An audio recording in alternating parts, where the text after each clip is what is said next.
Bom dia, boa tarde ou boa noite. Mais um Talkinização começando para vocês, gente. Mais um super convidado, Luciano Juvinski, fundador do Fact Finance, vai estar aqui hoje para a gente falar sobre oráculos da blockchain. Muita gente deve estar pensando, meu Deus, o que é isso? Mas calma, a gente vai explicar tudo, explicar quais são as vantagens para a tokenização de ativos no mundo real e você vai sair daqui entendendo tudo, porque esse é o cara. Luciano, muito obrigada por aceitar o convite. Que isso, foi um prazer estar aqui. Boa tarde a Prazer é todos, ou boa nosso, noite, prazer é né? nosso. E o Luciano veio, gente, pra quem tá só ouvindo, Luciano veio com um microfone profissional, aqueles microfones que a gente vê nos podcasts, super profissional, tá bonito, tá legal. Pior que nem é de podcast, é de estúdio mesmo. Eu tenho uma guitarrinha aqui, um estúdiozinho em casa. Eu troquei de lá pra cá, troquei de sala. Ah, legal. Já, então, próximo podcast a gente marca e já faz uma música, já faz um Opa! som aqui. Luciano, queria que você se apresentasse pro pessoal conhecer um pouquinho da tua trajetória. Conta aí um pouquinho pra todo mundo entender quem é você. Vou começar pelo ano 2000 ali, então me formei em engenharia de software. Foi bem um ano assim interessante para o mundo digital, assim, que era foi estouro da bolha, né, de 2000, das .coms de internet. Eu morava em Londrina, formei lá no Ampar e mudei para Curitiba, porque tinha uma fase importante acontecendo ali, que era a fase de parte de dados, gestão de dados. Então o Google fazia muito sucesso, então porque já conseguia pegar várias informações das páginas, tinha um algoritmo único ali de indexar as páginas pelo link, criava aquele tal do PageRank. Essa transformação digital que nascia foi indo para as empresas. E eu mudei para Curitiba justamente para trabalhar num projeto de transformação digital do maior grupo de comunicação que tinha aqui. Então, rádios, TVs, jornais. A gente está transformando isso tudo para o mundo digital. Aí depois disso aí, eu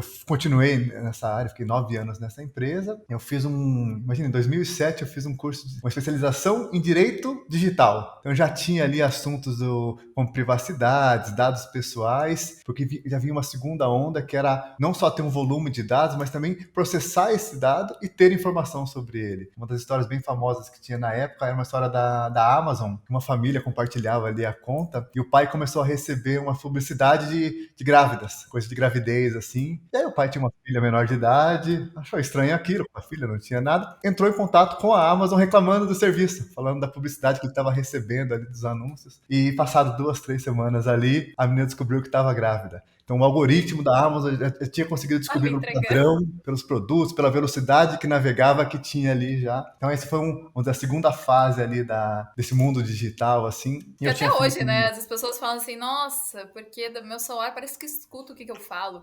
quase Parece que isso, tudo né? que. Parece que tudo. Ai, falou de uma geladeira. Aí apareceu pra você uma geladeira ali.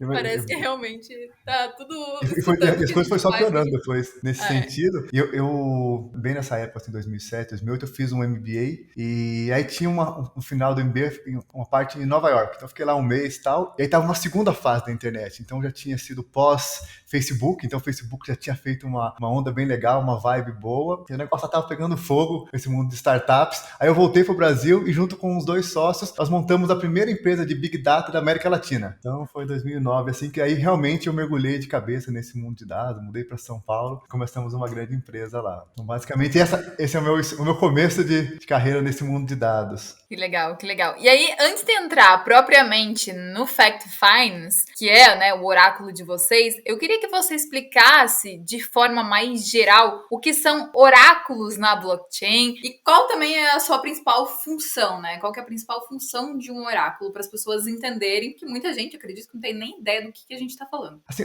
até para responder essa pergunta, eu vou dar um passinho atrás, que quando eu comecei essa empresa de dados, obviamente tinha um volume gigantesco de informação, então a gente tinha mais de 200 mil sites e aplicativos usando, tinha um modelo freemium ali. A gente tinha lá mais ou menos 20 bilhões de acessos por mês, 1 milhão de tentativas de invasão, então a questão de segurança sempre foi muito importante. Então não só a questão legal, mas também a questão de segurança mesmo digital, então a gente atendia os principais bancos do país, da América Latina, e a gente conectava um grande número de dados. Então, imagina que a gente conseguiu uma façanha de ter o Google, a Microsoft como cliente. Essa empresa chamou a atenção globalmente, então nós tivemos lá investidores globais, depois a empresa foi adquirida em 2016 por um grupo internacional, então nós montamos um escritório no México, em Miami, até em Singapura, para atender todo aquele sudeste asiático lá, IPEC, né, que é a Ásia Pacífico, para ter essa conexão, essa questão da segurança e credibilidade. Então, uma coisa muito importante quando você pensa em dados é toda a questão de segurança, credibilidade, questão legal. Então, conectando isso com o mundo blockchain, obviamente a empresa cresceu, fiquei um tempão lá. Quando eu saí, tinha um modelo lá, tinha uma cláusula de não competição, né? Aquele famoso não compete. Eu tive que ficar 2 anos numa geladeira. E foi nesse período que eu comecei a estudar o assunto de cripto, de blockchain. Tem um pessoal aqui em Curitiba que formou uma DAO, que é a Kisa, que você certamente já conversou com o Eduardo, com alguém ali. E falou, pô, essa tese é muito interessante porque, entre várias categorias que tem, assim, acho que uma coisa importante, antes de entrar diretamente em Oráculo, eu criei um projeto chamado Criptoanalítica, que era simplesmente para estudar os projetos criptos. Então, são lá quase 1.000 projetos criptos. Nós montamos uma análise desses perfis, desses projetos, categorias, era meme coin, games, metaverso, e classificando todos esses projetos assim, uma das categorias bem importantes que tinha é essa parte de tokenização. E aí, a tokenização em si, ela é disruptiva para tudo, mas ela precisa de uma fonte externa de informação. E aí que se encaixa o mundo dos oráculos. E aí, quando a gente olha, deixa eu só te fazer uma pergunta. Aí você criou isso, começou a olhar, né, para as diversas áreas, né, de cripto, porque cripto traz muita coisa. Aí você se deparou com tokenização. E tokenização, a gente vem falando, né, muito de tokenização de ativos do mundo real. Como trazer o mundo real para esse mundo digital? Qual seria o papel dos oráculos no meio disso? O exemplo que a gente mais utiliza aqui é uma empresa clássica que tem aqui em Curitiba, é um clube.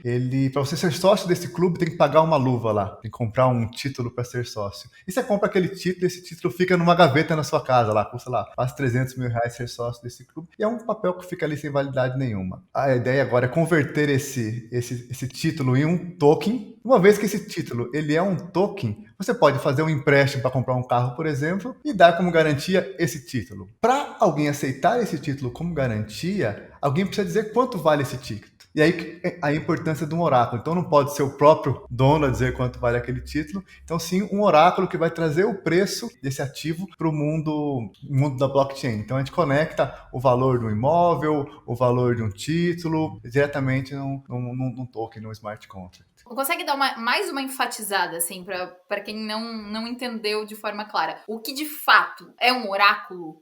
O oráculo é a ponte que vai trazer uma informação do mundo, a gente chama mundo off-chain, obviamente para a blockchain. Então, se você tem lá um token de um imóvel ou um token de um barril de petróleo, ele só tem uma validade na blockchain se alguém conseguir falar qual que é o preço daquilo. Então, o oráculo tem esse papel de gravar um contrato, né, atualizar o valor desse ativo, pode ser uma commodity, pode ser uma ação, pode ser um imóvel, diretamente na blockchain, para que outros protocolos Web3 consultem esse preço. Pode ser um protocolo de empréstimo, pode ser um protocolo de troca, coisas desse tipo.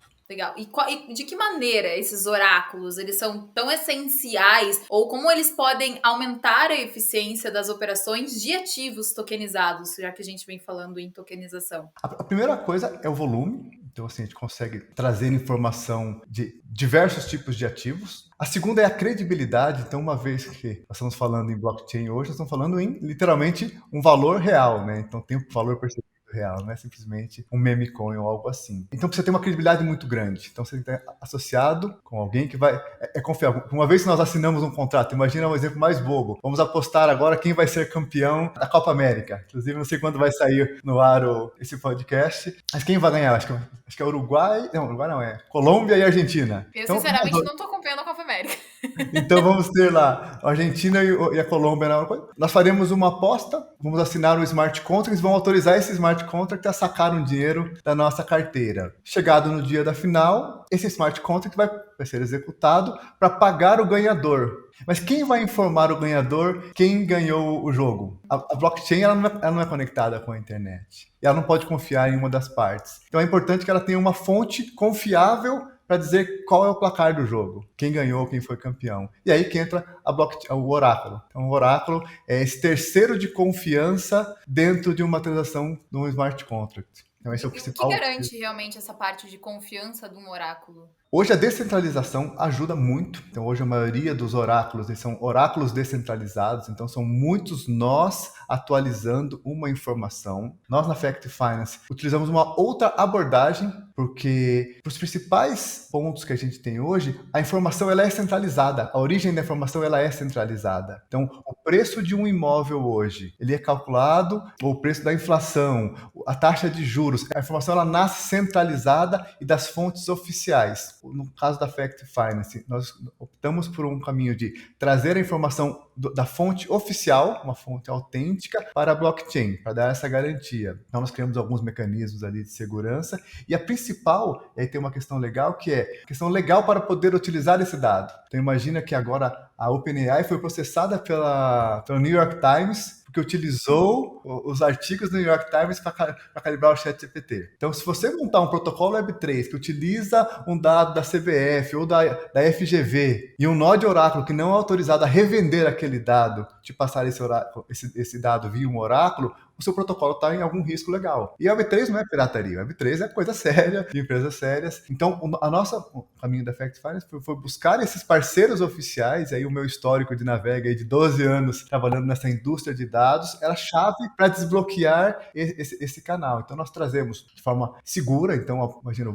hoje o Instituto de Pesquisa, ele assina esse dado com a chave dele, cria ali um hash. O nosso oráculo traz isso para a blockchain, verifica ali a nossa questão de se foi autenticidade, então foi mesmo aquele instituto de pesquisa que enviou esse dado, então esse dado entra na blockchain de forma autêntica, e a gente tem alguns mecanismos adicionais ali para garantir a segurança do dado e do protocolo. E como exatamente que esses oráculos eles obtêm e também eles verificam esses dados do mundo real para usar na blockchain, para registrar, né, na blockchain? Então, uma das coisas que nós estamos fazendo hoje, principalmente para proteger os protocolos Web3, é criar um índice de confiança. Então, recentemente, o dólar ele teve uma oscilação forte.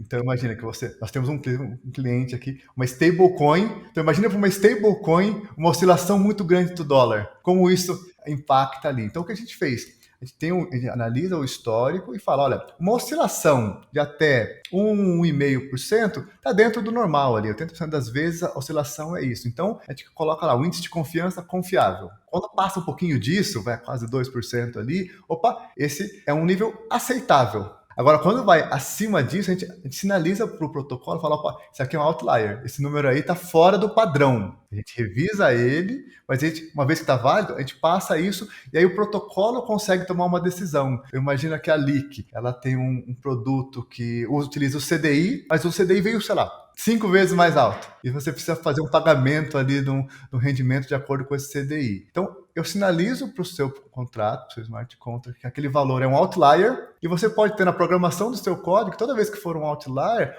você retém um pagamento, você faz alguma dupla verificação, coisas desse tipo. Uma stablecoin, por exemplo, ela limita os saques, limita a emissão de acordo com esse nível de segurança que a gente passa, esse número de confiabilidade que a gente passa para aquela informação. Então, uma informação é essa. Você falou muito da questão de segurança, né? Óbvio, segurança, verificação, isso é extremamente importante. E quais são as principais fontes de dados que os oráculos utilizam, de fato, para coletar essas informações do mundo real? Uma delas, quando você tem disponível, são as fontes oficiais. Pô, daí é legal, aí é ótimo, é mais fácil tudo isso, implementar segurança. Mas muitas vezes não é uma informação que vem centralizada, ela vem descentralizada. Por exemplo, a cotação do dólar é uma delas, a cotação de uma moeda. Então a gente precisa verificar várias fontes. Então, esse caso do dólar, para a gente é sempre um problema em países da América Latina, porque são produtos que têm baixa liquidez. Até mesmo alguns títulos. Então, se você simplesmente utiliza a transação como fonte de informação para dizer o preço daquilo, ela fica muito suscetível a ataques. Então, uma coisa muito comum hoje na Web3 é ataque de oráculo. Então, o que você faz? Você compra um pouco daquele título, vai na fonte do oráculo, vende tudo muito rápido, então você derruba o preço daquele ativo, e aí você vai no contrato de swap ou alguma coisa assim, na emissão e pum, bombardeia ali. E aí, assim, então é muito, muito difícil. Então, nós criamos uma tecnologia aqui para utilizar um pouco do mundo real para balizar esse mundo on-chain, que a gente chama. Só que assim, o mundo on-chain ele é 24/7, ele funciona no final de semana. Então são muitos desafios assim que a gente tem quando se trata de oráculo. E realmente, segurança acaba sendo chave nisso. Com certeza. Quais tipos de dados são mais frequentemente utilizados pelos oráculos em operações aí quando a gente fala de tokenização de ativos? Hoje o principal uso é preço de token, né? Então, o preço dos criptos. Então, se você pegar os principais oráculos do mercado, todos eles são focados em alta frequência para atualizar o preço dos ativos. Essa foi, acho que, a primeira fase que a gente tem aí da tokenização. E a segunda fase é mais ou menos o que a LIC tem feito, né? Que é tokenizar ativos do mundo real. E aí sim, você precisa de valores do mundo real. Então são outros tipos de informação, porque o uso é diferente. Então, uma coisa bem básica, índices econômicos. Então a gente tem títulos aí que utilizam inflação, que utilizam taxa de juros para poderem serem precificados ou pagarem uma remuneração. Essa é a segunda fase que a gente tem. Uma terceira já é de ativos mesmo. Então a gente tem um projeto agora que é uma construtora que ela está construindo imóveis em São Paulo e os imóveis são todos tokenizados. Então você recebe lá um token desse imóvel para você colocar ele na sua carteira e utilizar. Só que essa consultora falou, eu preciso da utilidade para esse token. Então ela nos chamou e falou, olha, eu quero que você defina o floor price ali desse token, do metro quadrado de cada um dos imóveis que eu estou emitindo, para que a pessoa que comprar esse token possa colocar isso como garantia num protocolo de empréstimo ou coisa desse tipo. Então a gente até fez um podcast recentemente para falar de tokenização imobiliária, assim, eu acho bem incrível, bem incrível mesmo. Então, fora que ele está fazendo, o valor do metro quadrado, né? Tem um grande potencial. Você comprar uma fração de um imóvel, né? Isso é muito legal. Democratização de investimentos, isso é realmente sensacional. Você citou alguns exemplos, mas eu queria saber, além dos dados mais comuns, quais são algumas das múltiplas possibilidades de dados que os oráculos podem fornecer? Recentemente, nós participamos de um projeto lá com o Banco Central, com o pessoal da Serpro, para trazer dados, inclusive, do governo para blockchain pública. Porque exemplo... Isso é incrível, né, na verdade. Sim, então, por exemplo, uma coisa que tinha lá era trazer dados de criminalidade, de assaltos, índices de acidente, porque tem hoje uma demanda muito grande de seguradoras. Então, seguradoras emitirem um seguro on-chain. Só que para isso você precisa conseguir consultar o índice de roubo por região, índice de acidentes por tipo de carro, por idade, todas as variáveis que eles utilizam nos cálculos deles. Então, trazer isso para on-chain é um grande desafio, porque um dos problemas do Oráculo é você ficar gravando essa informação o tempo inteiro. On-chain acaba sendo custosa, né? Sim. Esse é um dos dados bem diferentes que a gente está trazendo agora para a rede. E qual mais desafio, né, você vê na coleta e verificação de dados por oráculos? Não precisa ser esse especificamente. Quais são os outros desafios que você enxerga? Felizmente, assim, a gente está há quase 20 anos falando de dados, o fenômeno do Big Data. Então, a disponibilidade do dado em si já não é mais um grande desafio. Os canais, então, graças à blockchain, então, a questão de criptografia, segurança, autenticidade, hoje é muito fácil ter os validadores, os auditores.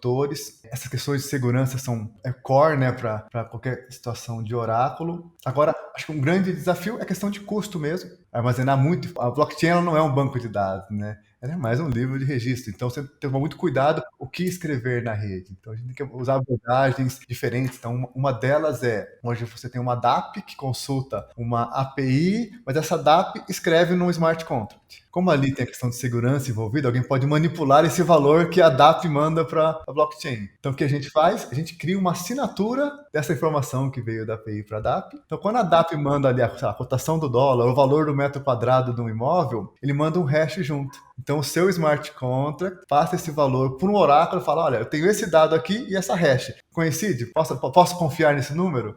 Tem mais uma camada de segurança. Sim, mas é uma forma de você não ter o dado gravado on-chain. Então, a DAP consulta uma API, Web2 mesmo, só que ela recebe um hash. E aí o oráculo simplesmente valida o hash para dizer que aquela informação é aceitável ou não. Que é uma forma de você ter todo tipo de informação, utilizar todo tipo de informação on-chain, mesmo sem estar gravado na blockchain. Muito legal, muito legal. E sobre o Fact Finance, Luciano, como que ele se diferencia aí dos outros oráculos de dados para a tokenização de ativos do mundo real? Quais são, de fato, as suas principais características? A principal característica é, estamos nascendo aqui no Brasil, então um olhar bem específico para a nossa região. É engraçado, até tem uma pessoa que está envolvida no projeto, ele fala assim, olha, em nenhum lugar do mundo a gente tem por exemplo, o setor imobiliário de aluguéis. Todos os contratos de aluguéis basicamente utilizam um índice privado, que é o IGPM. Não utilizam o índice de inflação do governo. Então, as empresas globais de oráculo nem imaginam como, vamos dizer assim, É específico o mercado brasileiro, nosso histórico com inflação, não só o Brasil, mas toda a América Latina. Então, uma diferença grande é foco inicial em América Latina, entendemos a realidade desse tipo de coisa, de inflação, desses tipos de índices. Uma questão de relacionamento, então, para conseguir trazer on-chain esse tipo de informação de maneira legal, de maneira segura, tem que ter relacionamento, então não é simplesmente criar um site ou fazer uma ligação, tem que ter relacionamento, tem que ter um CNPJ para conseguir atender o Web3. Então, uma das diferenças é essa questão de relacionamento, estar aqui no Brasil, entender a dinâmica do Brasil, e a segunda é a questão tecnológica. Então, para endereçar muito bem essa questão da fonte centralizada, nós criamos esses mecanismos. Até tem um adicional que nós criamos agora, que é um auditor externo. Então, hoje a informação ela chega, vem assinada pela fonte do dado, passa por essa questão de criação do índice de confiança, e quando a gente grava a informação no nosso oráculo, tem um auditor que ele verifica se esse valor está dentro de um limite aceitável. Então, esse auditor pode ser desde uma price, uma KPMG, ou um pool de clientes. Então, a gente deixa junto com um pool de clientes ali que vão atualizando o valor aceitável para o dólar, por exemplo. Então, o dólar nas próximas 24 horas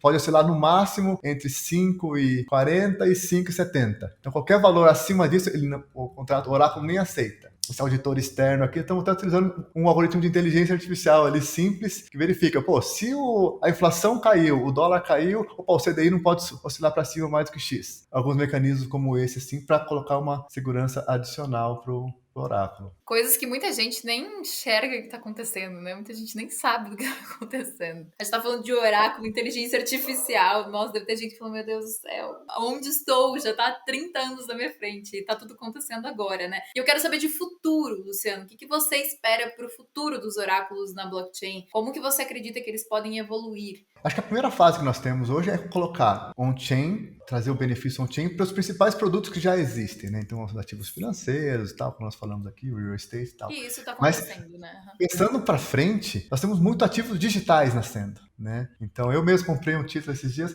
um token que é um token do Zé Cabaleiro, de umas músicas que ele lançou lá. Então, uma música digital já é um ativo do mundo digital. Então, você ganha royalties lá do Google, do Spotify, e só vai nascer cada vez mais esse tipo de ativo. Uma conta no Instagram que tem 10 milhões de seguidores. Quanto vale uma conta dessa? Daqui a pouco a Meta vai tokenizar uma conta. Então nós estamos só na primeira fase desse mundo, vamos dizer, Web3, essa parte de infraestrutura, atendendo principalmente o que já existe. Mas vai ter muita coisa para frente, e aí eu imagino que não só no mundo de oráculo, mas toda essa parte de infraestrutura Web3 vai atender esse tipo de demanda, né? Esse tipo de com certeza. oportunidade. Vem muita coisa por aí, né? Coisa que a gente nem imagina, assim. A gente vai ver, de fato, uma coisa que a gente vem falando aqui, que até a gente já comentou em alguns podcasts do presidente do Banco Central falando, a nossa economia vai ser tokenizada. Porque a tokenização faz sentido, né? E tokenizar ativos do mundo real faz muito sentido. Então, é um caminho sem volta. Já está acontecendo, futuramente vai acontecer ainda mais. Vai ser algo natural para todo mundo. Então,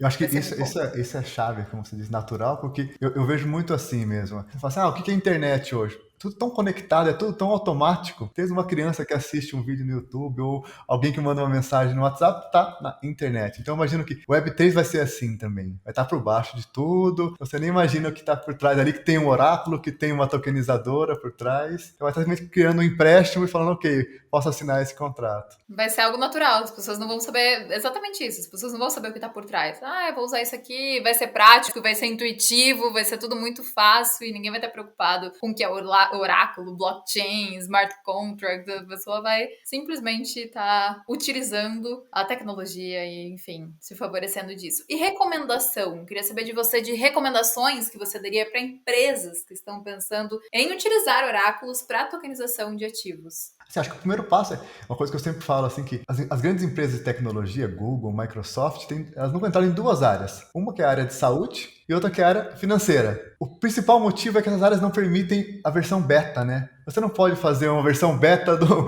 aparelho cardíaco, né? Ou beta do cartão de crédito, porque o risco é muito grande. Então esse é o tipo de oportunidade que nós temos como empresas, né? De entender melhor aquele setor e criar soluções específicas, né? Sem ser uma versão beta. Você até estava recentemente assistindo um podcast seu. Estamos falando muito sobre o histórico de um dia já fez alguma cagadinha ali. Inclusive você falou que tem uma história que você não conta para ninguém. Imagina?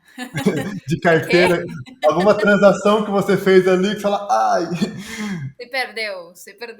Então, assim, hoje nesse mundo, a gente tem uma plataforma muito boa para fazer teste, para lançar as coisas, para validar as coisas que certamente o Google, o Microsoft não vão conseguir fazer, então a gente tem oportunidade de criar esse tipo de coisa. Mais do que isso, assim, fazer o básico, pegar lá a cotação do dólar, pegar o valor do Bitcoin, do Ethereum, isso é muito básico. Agora você construir uma coisa específica, um contrato de aluguel, que esse contrato de aluguel depois ele vira um ativo porque ele tem um pagamento ali. Isso é oportunidade que nós temos para criar aqui no Brasil e replicar isso para vários países que têm esse mesmo perfil. Quando eu criei minha primeira empresa, a gente fez no Brasil, atendeu a América Latina e depois o grande investidor que comprou a empresa falou, vamos levar isso para o sul da Ásia, porque lá é igualzinho. Tailândia, Indonésia, a gente tinha escritório lá só para atender esses mercados que tinham as mesmas realidades que o Brasil. Então, empreendendo no Brasil, principalmente Web3, você tem essa oportunidade de escalabilidade para países que têm o mesmo perfil, o mesmo tipo de problema, né? Luciano, eu queria que você fizesse suas considerações finais. Se tem alguma coisa sobre Oráculo, sobre a Fact Finance,